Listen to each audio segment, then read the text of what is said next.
morning to you, St. Lucia. Hope you're having a fantastic Wednesday morning. It is the 19th of January. And for people like our very dear Miguel Morissette, was part of the production team last evening over at the Financial Administrative Center, where we had the first of the Nobel Laureate lectures for the Nobel Laureate Festival. It was a little bit on the sort of sleepy side. We do hope that you were stimulated last night, even though you had that late evening there, but sufficiently stimulated by all of the poetic offerings of the night. Let's put it this way, all of the poetic offerings of the night there, speaking about St. Lucia, the creativity within St. Lucia, and just celebrating excellence overall for the Nobel Laureate Festival. That being said, let me say good morning to Homa Dema. Good morning, Lisa, and good morning to you viewers as well. Of course, it's always a pleasure to be here with you. Those of you joining us on channel 122, Facebook, YouTube.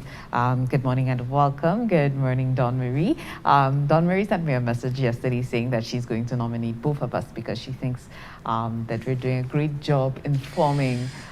Keeping the nation informed. And that's she what thinks it is. I just realized that I had yes, we did exchange a little flirtation, a little poking there on social media yesterday. And then I saw a subsequent message come in there this morning when I had a look at the email. So I haven't opened that message yet. Oh dear, Dawn, I'm petrified. Because I'm not quite sure we reached that threshold yet.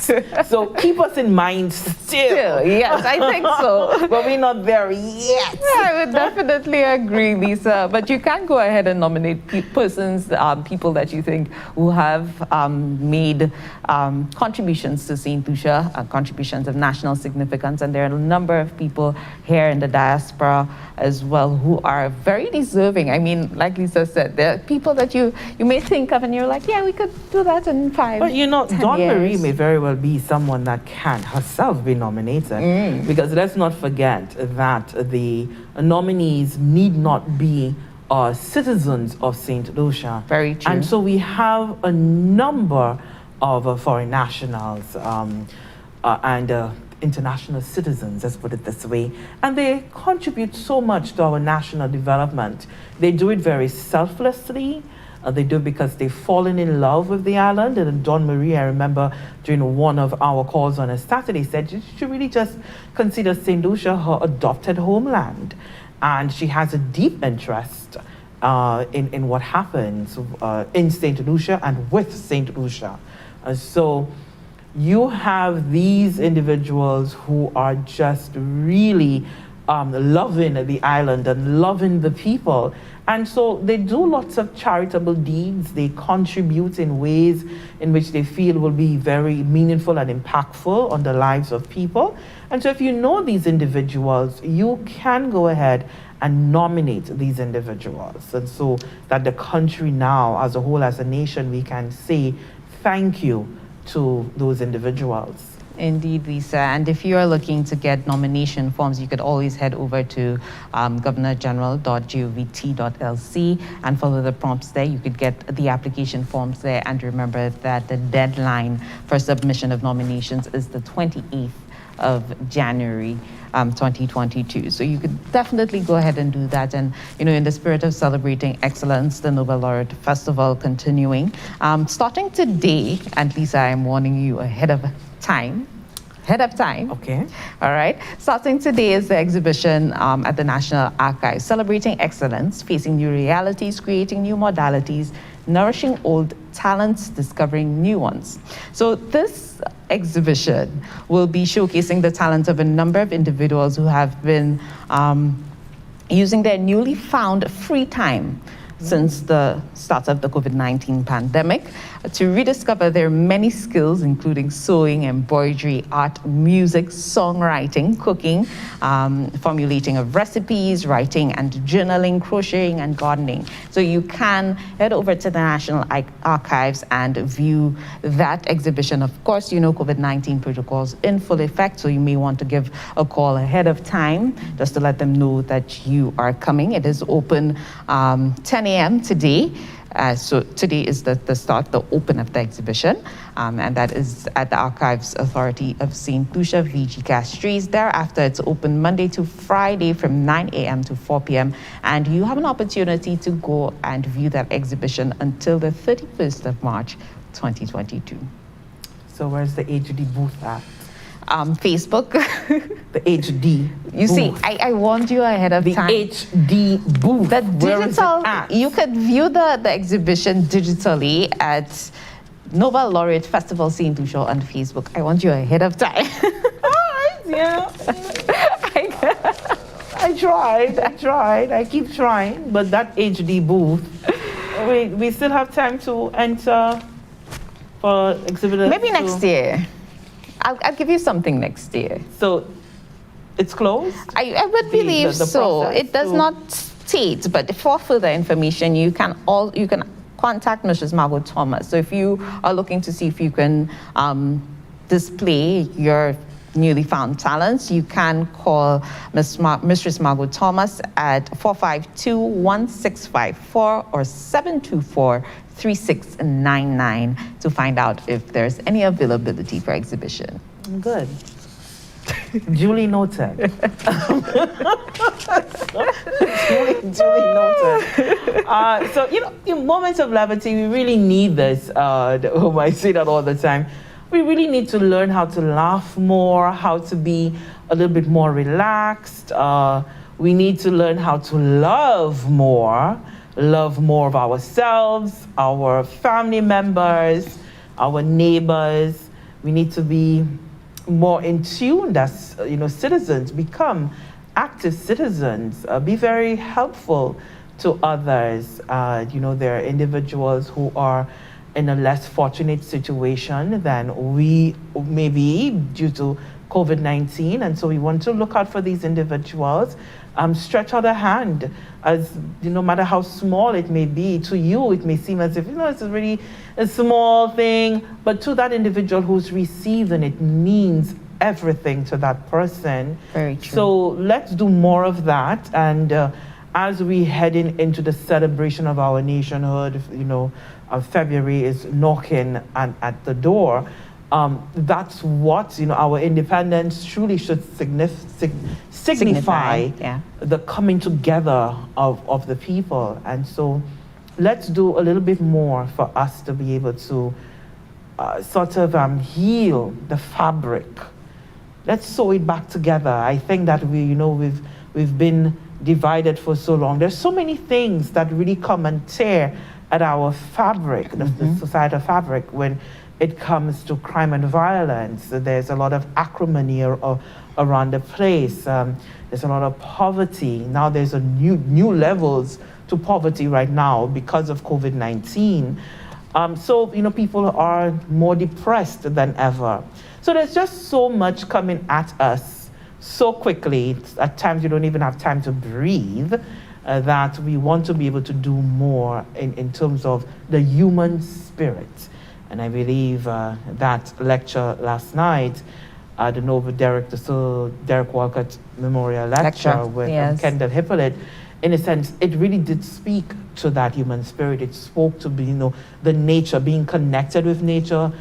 So it's a time for reflection. Indeed, Lisa, a time for reflection, and it's something that all of us need to take time to do. So ensure that, like Lisa said, you're taking time for yourself, but also taking time to think of your brother as well. And it's, again, not about saving the world, touching one life. That's all the difference that you need to make. It only starts with one. It only starts with one, indeed. There are a number of other things taking place on the Nobel Laureate Festival calendar, but just to give you a quick synopsis of what's happening today also at the National Archives. The first female Governor General of St. Lucia book launch is taking place place at the archives today. So you could definitely check that out. And it's the booklet, The First Female Governor General of St. Lucia of 1997 to 2007. And we know we're talking about Dame Paulette Louise. So that one is by Mistress Kiran St. Rose. It will be launched during the opening of the exhibition today. So you could check that out. And if you would like to be in attendance with this one, you may have to give them a call prior. And I'm talking about the South Lewis Memorial Lecture. And this one will be delivered by Dr. Govan Firon. And that is taking place tomorrow. So that is one that you may, if you want to reserve sitting, you can call ahead of time to ensure that you get sitting. It's from 7:30 to 9:30 p.m. at the Finance Administrative Center. So that's it for us on the Nobel Laureate front for today. The Ministry of Health, Wellness and Elderly Affairs, of course, always keeps us up to date when it comes to our COVID-19 situation. And yesterday, they confirmed a total of 205 new cases of COVID-19. These samples were processed on Monday, that is January 17, 2022, from a total of 572 samples, of which 458 were from the Ezra Long Laboratory, so they were processed at the Ezra Long Laboratory, and 114 samples were processed at Laboratory Services and Consultations Limited.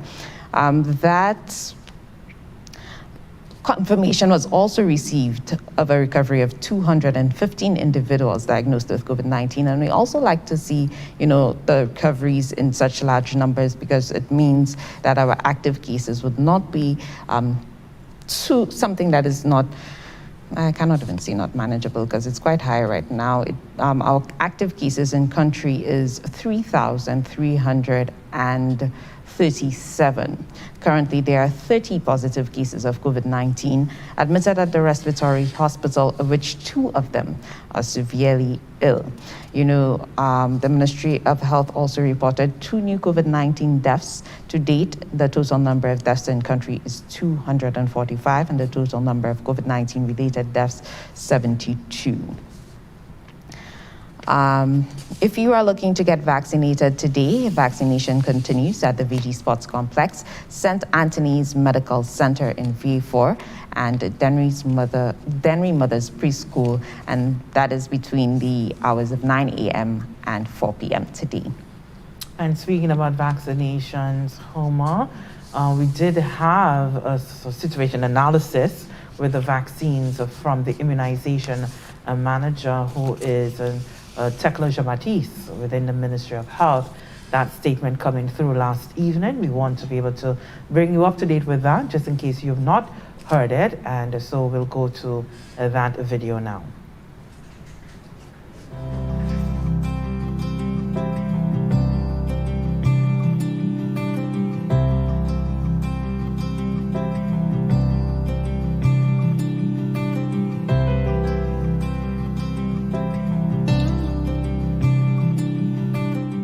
St. Lucia, as of Monday, 17th January 2022, recorded a total of 50,592 persons in the vaccine-eligible population as being fully vaccinated, accounting for approximately 28% of the population.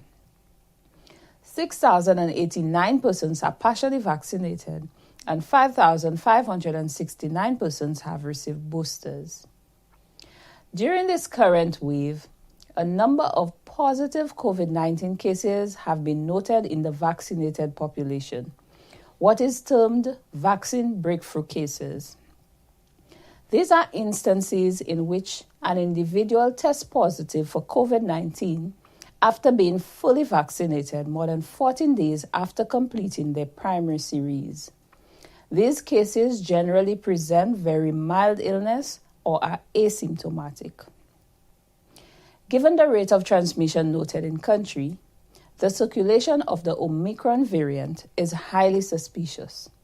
Although the cases are less severe and generally mild, the Omicron variant can result in life-threatening illness for the unvaccinated. Unvaccinated people are at higher risk of becoming severely ill and possibly death.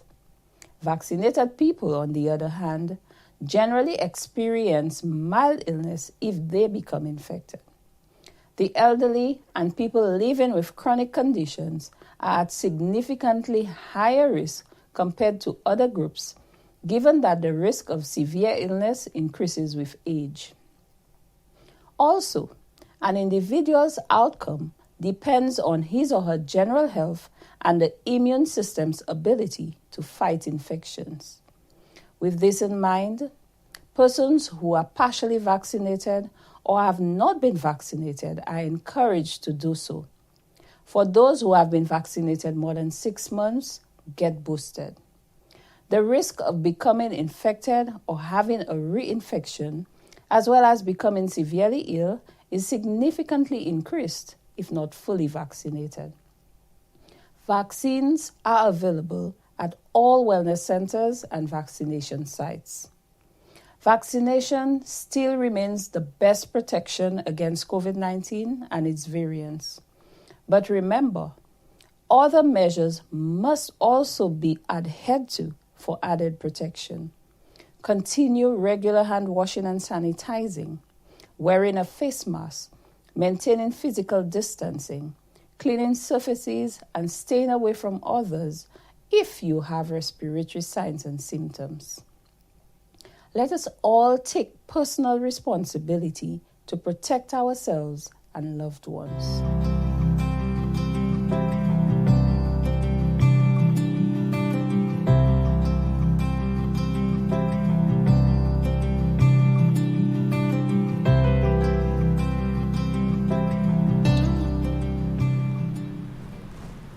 That statement there by Tekla Jabatis, the immunization manager and assistant principal nursing officer within the Ministry of Health, Wellness and Elderly Affairs. Now we want to be able to veer a little bit away from our local COVID situation, and let's, as always, we need to see broad spectrum of what's really going on around us.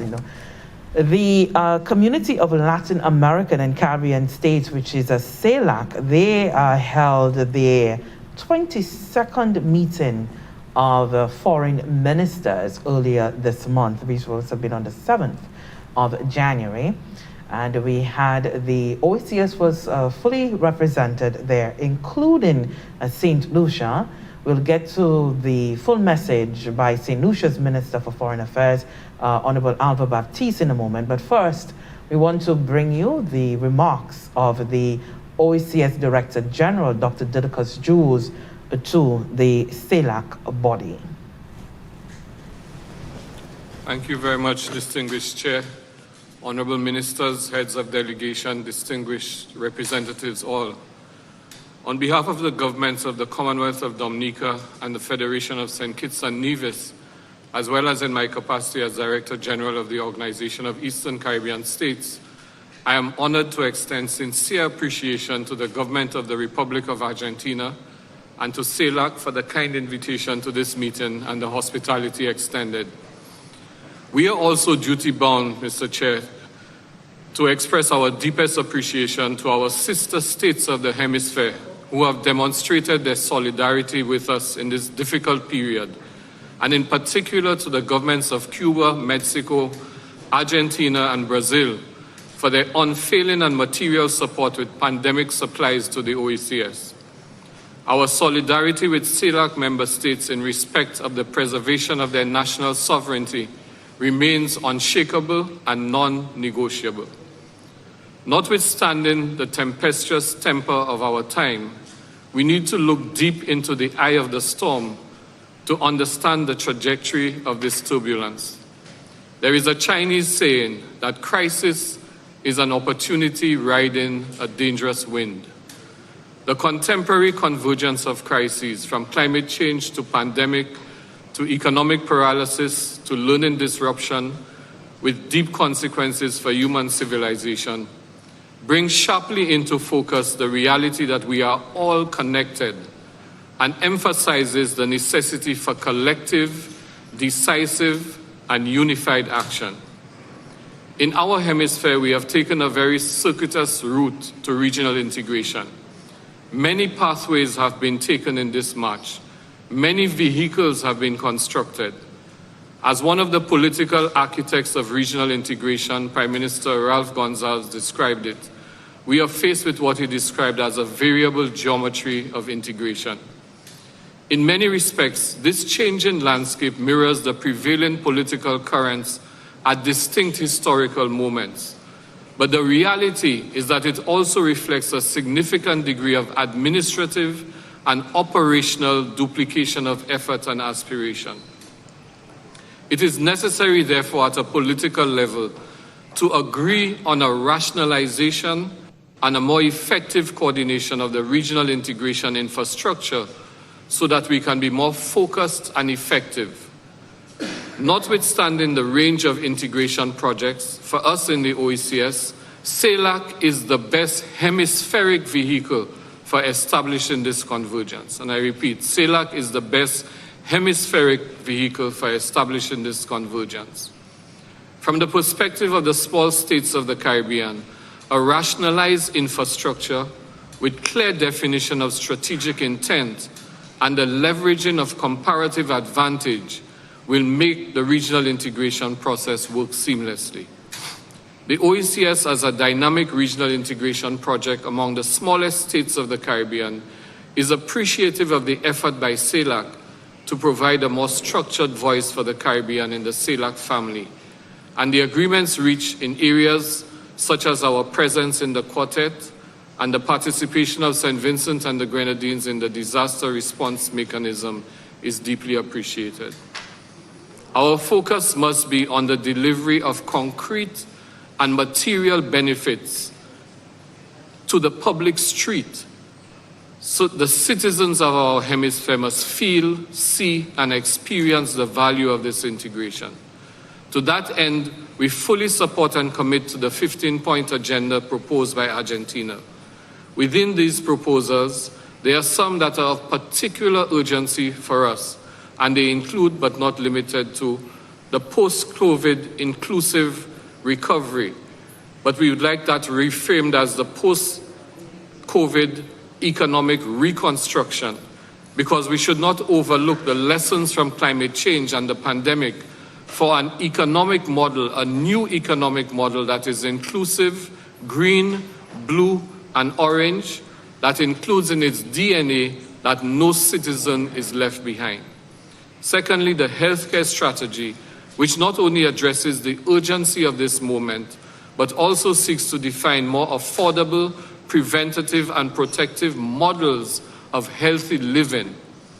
Thirdly, the comprehensive disaster risk management drawn on experiences in the hemisphere that provide potential models for this, such as the Caribbean Disaster Emergency Management Agency, CEDIMA, and the Caribbean Catastrophic Risk Insurance Facility.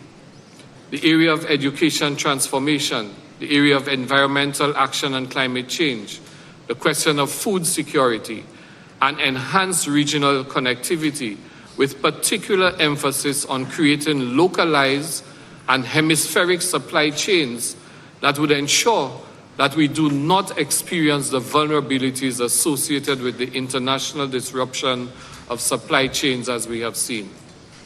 The area of digital transformation, lastly, the importance of which has been adequately ventilated by Antigua, the distinguished Minister of Antigua and Barbuda today. The agenda as proposed by Argentina, especially if implemented, as mentioned by the Minister of Foreign Affairs of St. Lucia, in a cross-functional and multidimensional manner, can be a game changer for us in this hemisphere. As already noted, in order for CELAC as a hemispheric construct to achieve its ambitious goals, it will need to reach out internationally to other regions and hemispheres. In the words of the Right Honorable Errol Barrow, a father of Caribbean integration, as friends of all and satellites of none.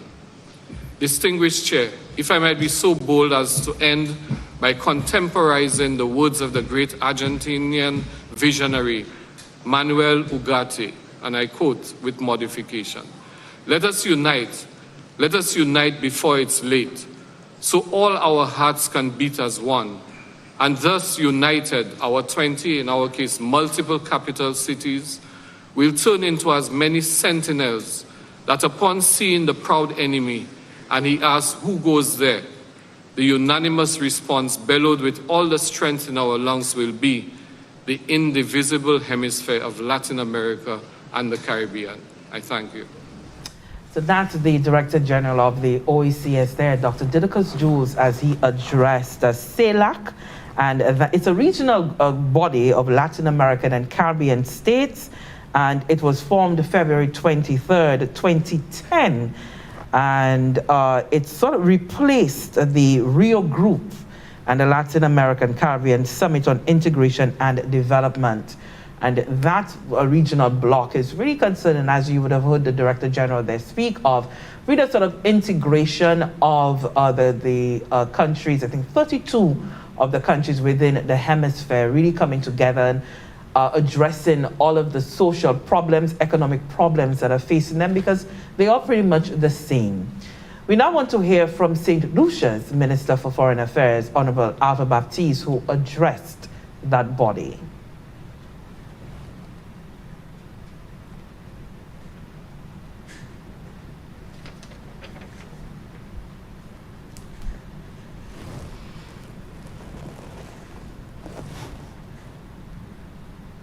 Can I hear him?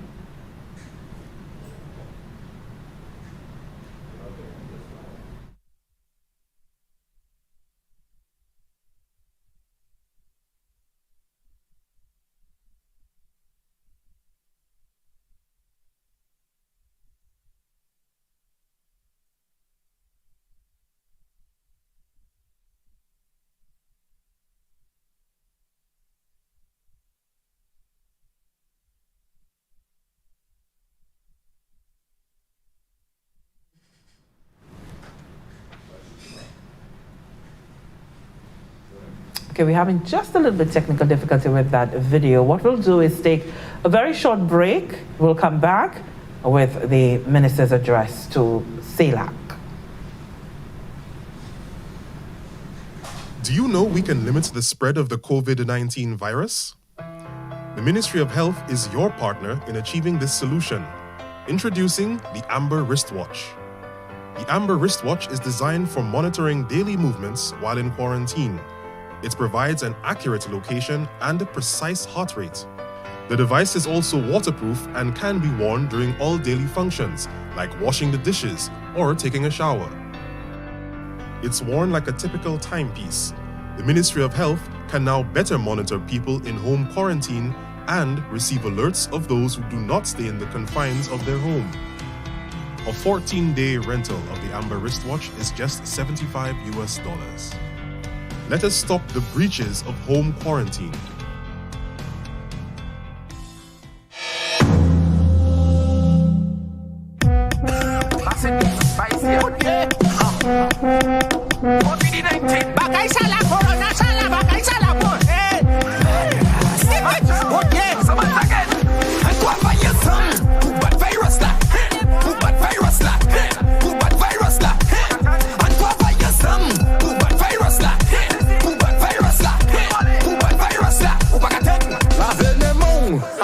Touche bouchou, pas touche zio, oueste caillou, ma wepio, protecte famille, quand ça caille ou pas katan, police caille bao. Couvre bouchou avant pousser, avant oueste et mouché, lavez les mots et chavou blé, oueste caillou souffle.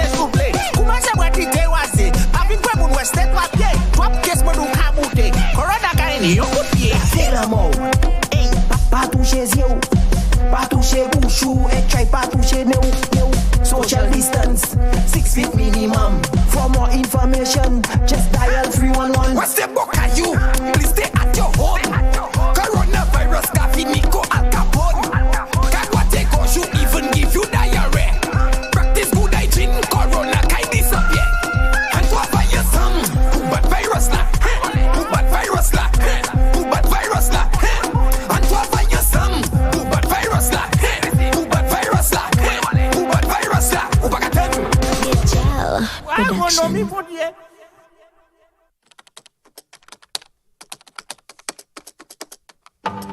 Tired of waiting for hours and days. tired of standing in lines and lanes. DigiGov is the solution. Over 150 services online. Renew your license and waste no time. Contact the call center 311, that's right. And be updated on the status of your task. DigiGov saves you time. DigiGov, get online. DigiGov for I am DigiGov. I am DigiGov. Hi there, I am DigiGov. I am DigiGov. I am DigiGov. I am DigiGov. I am DigiGov. DigiGov for the people. DigiGov free your mind.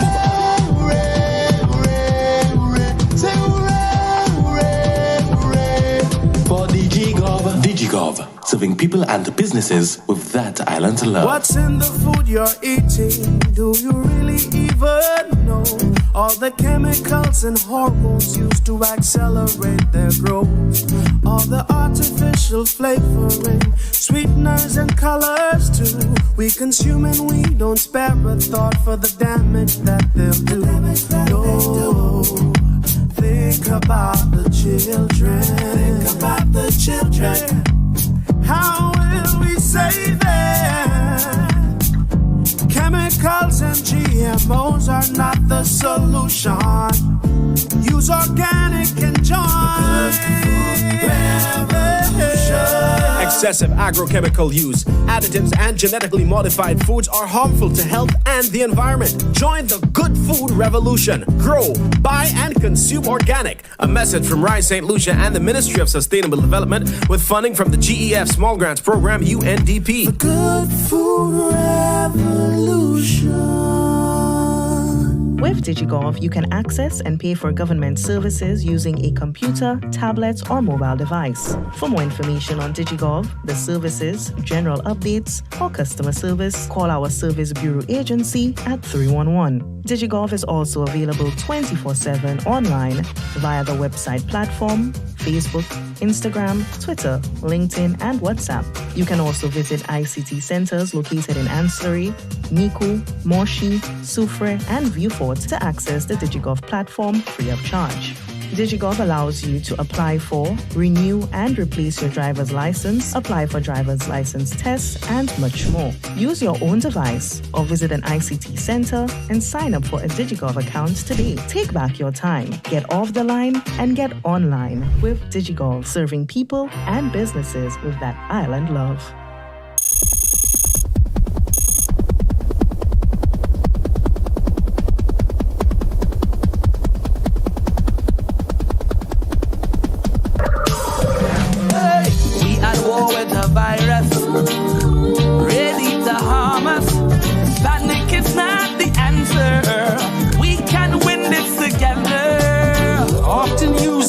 Sanitizer, better yet use soap and water. We must protect each other if we are to beat this corona. Together let us win this war. Be a soldier for St. Lucia. Together let us win this war. Be a soldier, together we can beat this corona. And thank you so much for being patient and staying with us. We've been able to sort out that technical issue there. We want to bring you now the presentation to CELAC by St. Lucia's Minister for Foreign Affairs, Honorable Alva Baptiste. Following him will be the presentation by the representative of Suriname as well as Trinidad and Tobago.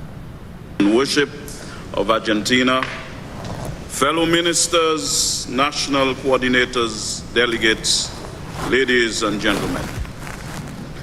Today, we are in this beautiful city to witness the installation of the pro tempore presidency of Argentina on this historic day, as Argentina endeavors to continue the tremendous work that the government of Mexico did during its presidency.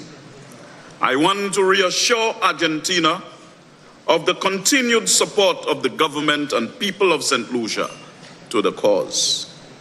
Chair, it would be remiss of me if I did not pause at this juncture to pay homage to the government and people of Mexico for the exemplary accomplishments during the period that they were at the helm of CELAC.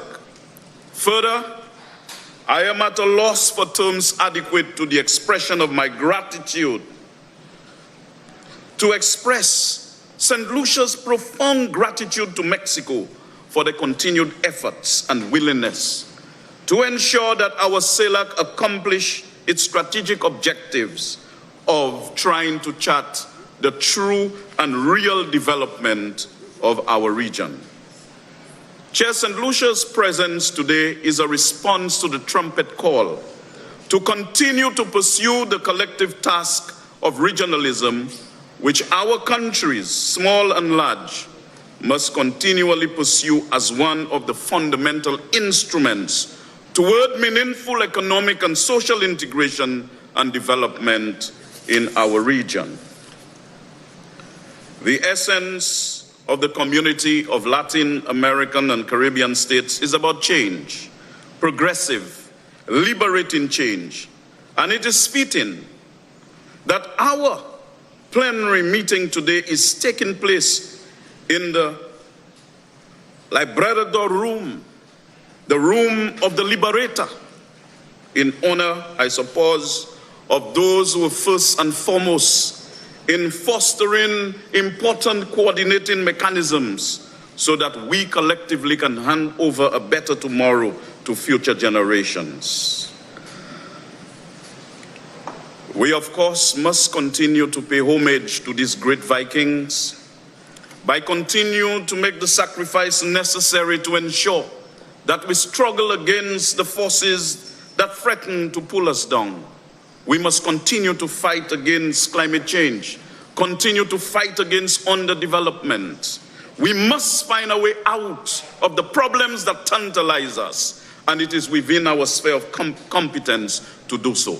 We can find the necessary solutions to our problems, and it is only through mechanisms like this can we cooperate, coordinate, exchange, and share ideas predicated upon the cross-fertilization of ideas. There is a way out, and we must find it. We have no alternative. We must win. There is no reward for first runner-up in matters like this. And today, my esteemed colleagues, we are confronting a new colonialism that we call neocolonialism. And our CELAC community, from what we have observed during the past decade of our existence and our development, is well equipped not only to shatter it, but also to construct the coordination and cooperation mechanism that will take our CELAC community to the qualitatively higher stage of human and institutional development that our people have yearned and fought for during several centuries. It gives me great pride, in the name of the government and people of St. Lucia, to stand here today in this room as St. Lucia takes its place with a deep sense of honor and regional commitment to address the 600 million inhabitants of our CELAC community, roughly, I believe, about 8% of the world's population.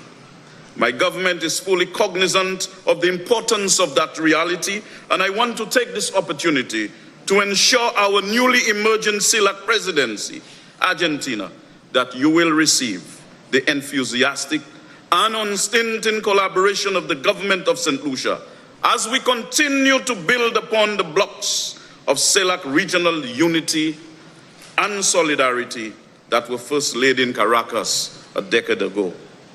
The work of CELAC is very important to our region, and I have the utmost faith that if we continue to work together, we will be able to accomplish our goals set forth here today. I am confident that if we all put our best foot forward and continue to work together on this new 2022 work plan, we will be a step closer to the ultimate goal of deepening integration within our region. And as I prepare to close, Chair, I want to actually end on a more personal note. That is my presence here today. Chair, it was the night before I traveled to this very important meeting that I was confronted with a domestic emergency.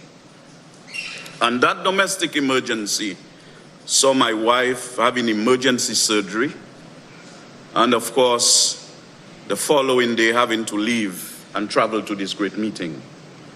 But as soon as she recovered, Chair, from the surgery, she encouraged me to travel, to be part and parcel of this family, because she felt she would have been left in the proper care of doctors and nurses, who, of course, Chairman, was largely trained in Cuba. And it is this type of constructive engagement that we must continue to advocate and to become active participants in organizations like these. We must live symbiotically in this region. There are larger countries and there are smaller countries. And if we have to ensure a better future for future generations, we must work together. We have no alternative. So we meeting in person today in Argentina is a sign of our organization's heightened maturity and a constructive framework for cooperation. We, of course, sometimes in our own doubt and confusion, decide that we do not have the necessary resources to build and authenticate that impregnable substratum of economic and technological self-determination. But one man said to me, "You will not achieve excellence on the road to excellence. You can only achieve excellence on the road to perfection." And I want us to continue to chase perfection. CELAC has intrinsic moral significance. And I always end, Chair, with a very important set of words. La lucha continua. Hasta la victoria siempre. Venceremos. Muchas gracias.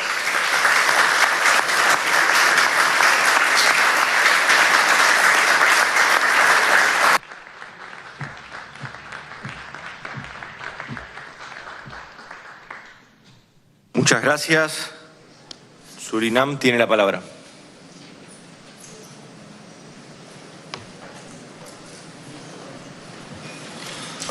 Thank you very much, Mr. Chairman, and I hope I have the same fervor as my colleague from St. Lucia. Just from the heart. I do. Mr. Chairman, Your Excellency Santiago Andrés Caviero, Minister of Foreign Affairs, International Trade and Worship of Argentina, our colleague, distinguished ministers, national coordinators, distinguished participants, ladies and gentlemen. At the outset, let me wish all of us a happy, safe and healthy new year. And I hope that this new year will bring us peace and prosperity and economic recovery so as to improve the standards of living of our people and also the future of our planet. I do want to take this opportunity to acknowledge and express appreciation to the demonstrated effective leadership of Mexico over the past 2 years and the work and efforts undertaken by the government of Mexico in bringing forward the goals and aspirations of this august body. May I congratulate Minister Marcelo Ebrard for a job well done. Thank you very much. At the outset, Mr. Chairman, I also want to express appreciation to the government of Argentina for hosting this 22nd meeting of ministers and for the warm welcome and hospitality. I also congratulate Argentina with the assumption of the role of pro tempore presidency of CELAC of 2022, and we wish the new presidency success in leading this regional forum. Minister Caviero, please count on Suriname's support and collaboration in all your undertakings. I am assured that under the leadership of Argentina, our countries will explore new avenues of partnership and jointly develop and strengthen our cooperation in areas of common interest based on mutual respect and benefit to our peoples. Developing a meaningful hemispheric agenda is important and necessary. In this regard, we support the CELAC work plan as presented, which is set out for the year 2022-2023. And let me reiterate that I believe that this agenda represents the diversity of interests and goals of the member states of this Latin American and Caribbean region. Mr. Chairman, the region is facing, as has been mentioned by several speakers before, considerable challenges and has been affected severely by the impact of the COVID-19 pandemic, structural debt burden, economic decline, climate change, limited access to concessional funding, and also an unrealistic eligibility criteria, set of criteria for financial support instruments globally. Our efforts to overcome these challenges must be focused, therefore, on solidarity, equality, regional and international cooperation in the interest of all of us, to rebuild our economies, to create investment programs, and remove obstacles for improved economic cooperation. Part of our long-term approach must be structural and targeted investments in education and in institutions of democracy and the rule of law. At the same time, we must connect our business communities to create more jobs and wealth and income in our countries. Economic prosperity, Mr. Chairman, will only be achieved through political stability and an environment that is secure and friendly. Now more than ever, we need to unite as a region to achieve a sustainable future for our people and to ensure that no one is left behind. Mr. Chairman, dear colleagues, we have noted the heavy human toll the virus has taken on Latin America and the Caribbean. Our path to sustainable development must therefore be based on a necessity in building resilience. We have an obligation to use our capacities for prevention, mitigation, adaptation, and emergency response. In my opinion, we must bring back capabilities of production, of sales and distribution of vaccines and other necessary health equipment to our own region to mitigate dependency and prevent discriminatory treatment, as we have seen over the past 2 years. In that regard, we acknowledge the work undertaken by ECLAC, and I express appreciation to the Executive Secretary Alicia Barzena and her team for being the driving force behind the comprehensive plan for the self-sufficiency in health matters, with the focus on strengthening capabilities for production and distribution of vaccines and medicines in the CELAC region. Let me also take the opportunity to, on behalf of the government and people of Suriname, to condemn the heinous attack on the leadership in Haiti, and that we stand in solidarity with the people of the Republic of Haiti in building a future without fear and in prosperity. In closing, Mr. Chair, Suriname reiterates its appreciation to the new CELAC pro-temporary presidency and reiterates its commitment to regional integration, to democracy, human rights, good governance, and strengthening of the rule of law. I reiterate that amidst the current challenging times we are experiencing, we should remain conscious of the values and objectives of CELAC and build in consensus a framework of effective collaboration and an agenda that is forward-looking. I thank you very much.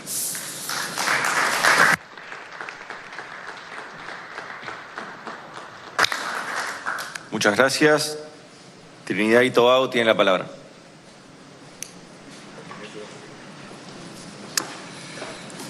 Your Excellency Marcelo Ebrard, Secretary of Foreign Affairs of Mexico, our host Minister Santiago Andres Cafiero, colleagues, Ministers of Foreign Affairs of the Community of Latin American and Caribbean States, ambassadors and other government officials, specially invited guests, including ECLAC, good afternoon.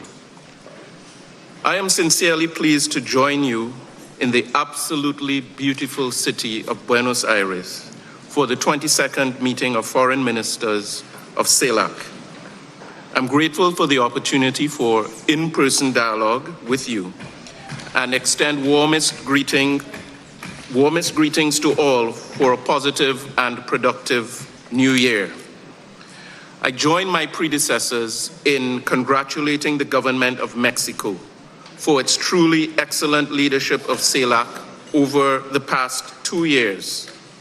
Trinidad and Tobago commends Mexico for its vigorous and dynamic approach to achieving the objectives outlined in the annual work plans, despite continuous and ongoing challenges posed by the COVID-19 pandemic.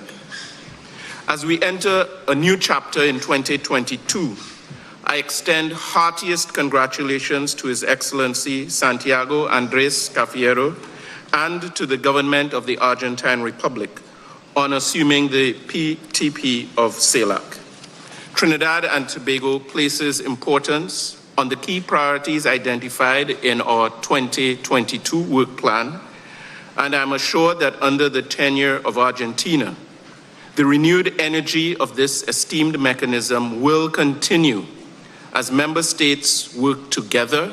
Excellency, bearing in mind the significant work that CELAC undertakes each term, I urge that under your leadership, the PTP will consult member states toward a proposal for the finalization of CELAC's rotation mechanism. The work of CELAC in the region is significant and far-reaching, so let us ensure that the principles and procedures that govern our leadership are formalized and provide a structure for transparency and equal representation. Your Excellency, the COVID-19 pandemic continues to evolve and impact the entire globe, with new variants affecting our countries.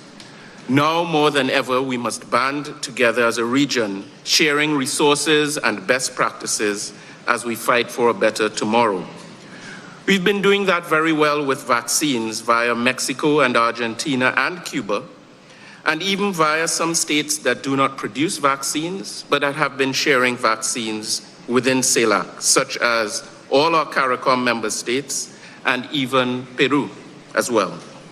Also pivotal to our region's economic recovery in the face of this pandemic is ensuring that the most vulnerable states have access to concessional rates as well as debt forgiveness or debt conversion into long-term loans. In this regard, Trinidad and Tobago, in conjunction with fellow CARICOM sub-regional states, continues to advocate for the use of a multi-dimensional universal vulnerability index to determine access to concessional funding by small middle-income states. I take this opportunity to encourage all CELAC states to speak up and to demonstrate solidarity, to clamor for the implementation of these measures, particularly in those fora where small states have no voice. Argentina has already been doing this at the G20, for example. Furthermore, in this new year, I look forward to us resolving to collaborate more closely to revitalize economic trade, further develop transport systems, and rebuild our tourism sectors.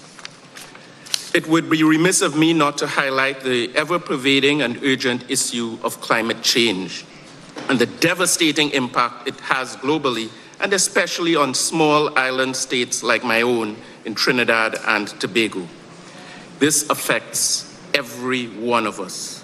Trinidad and Tobago reiterates its full commitment to CELAC and to working alongside all member states as we focus on attaining our shared objectives outlined in this 2022 work plan. In closing, I wish to express my sincerest thanks to the government of Argentina for the excellent hospitality offered and arrangements for today's gathering. And I want to end by identifying totally with the sentiments of Minister Santiago of Argentina, who reflected that CELAC is not in any tension with any other regional entity. I firmly believe that even on an individual level, once we understand our purpose, once we truly understand why we are here, that clarity leads us away from competition and leads us towards respect and solidarity. And in this regard, CELAC must continue to be an example to the rest of the world. I thank you, Mr. Chair.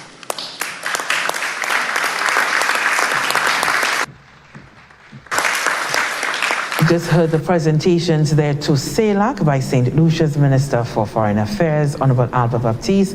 We had the representatives of Suriname and Trinidad and Tobago. And I thought it was important not just only to have our own ministers' contribution in full, but certainly to have the wider region, because oftentimes, sometimes we are focused solely on St. Lucia. We don't give enough attention to what's happening with our neighbors, our sister isles, because we are all facing the same circumstances, and as CELAC, as a regional bloc as well. So you have those 32 countries. We're all being impacted by COVID-19. We all have those economic challenges. We have social challenges as well. And so the idea now is for us to be able to pool the resources that we have. And listening to Honorable Alva Baptiste, and towards the end, when he gave that personal note, and there's nothing more of a testimony to the effect of regional integration, where you can have those personal stories, because then you can really tell that the objective is being met. And so for him to speak openly about his wife's medical condition, and attributing that to the fact that the doctors and nurses that we have here in St. Lucia, who are doing a fine job, they are really products of Cuba.